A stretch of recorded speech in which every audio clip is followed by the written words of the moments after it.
साथियों,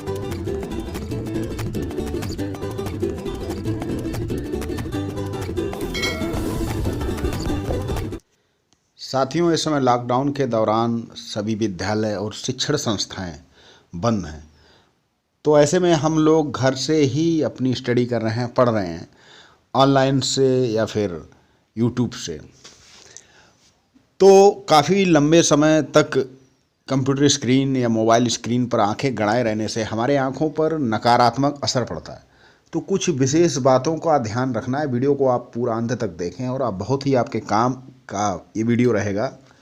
तो हम किन किन बातों का ध्यान रखें जिससे कि हमारी आंखों पर नकारात्मक असर ना पड़े। सबसे पहली बात, जहाँ पर भी हम पढ़ रहे हैं वहाँ कमरे में उचित लाइट होनी चाहिए, क्योंकि अंधेरे में अगर हम मोबाइल या कंप्यूटर चलाते हैं तो उसकी जो लाइट होती है वो हमारी आंखों पर तेज़ी के साथ पड़ती है, हमको महसूस होती है और हमारी आंखों पर नकारात्मक असर पड़ता है।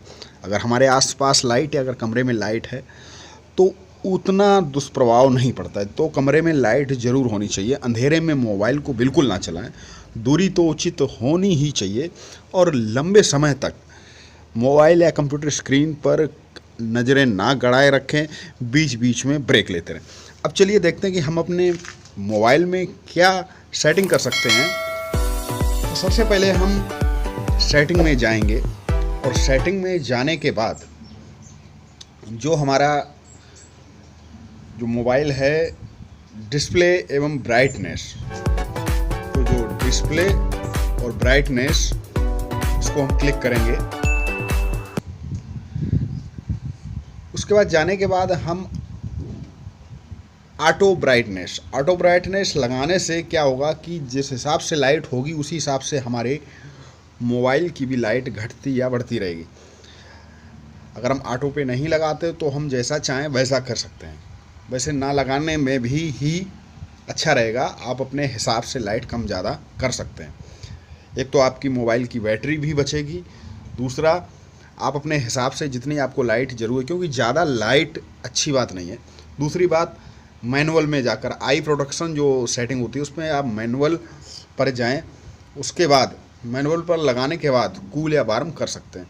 तो ये हमारी आँखों के लिए बहुत अच्छा रहेगा। इस सेटिंग में जाने के बाद ऐसा करने पर हमारे आँखों पर वो लाइट ज़्यादा तेज़ी के साथ नहीं पड़ेगी। तो आप उस लाइट को एडजस्ट कर सकते हैं, कूल या ब्राइट। मैनुअल पर जाकर टाइम सेट मत करिए, जितना भी आप देखना चाहते हो उतनी देर के लिए कर दीजिए, लेकिन मैनुअल पर जाकर उसके बाद वापस आ जाइए। तो कहने का मतलब पढ़ना भी है और अपनी आँखों को सुरक्षित भी रखना है। तो चलिए फिर मिलते हैं किसी नए वीडियो के साथ। और चैनल को आपने सब्सक्राइब कर ही लिया होगा, घंटी का बटन भी दबाया होगा। हम आपके लिए इसी तरह कला, संगीत, शिक्षा और सामाजिक सरोकार से जुड़े हुए वीडियोज लेकर आते हैं। चलिए फिर मिलते हैं किसी नए वीडियो के साथ, तब तक के लिए नमस्कार।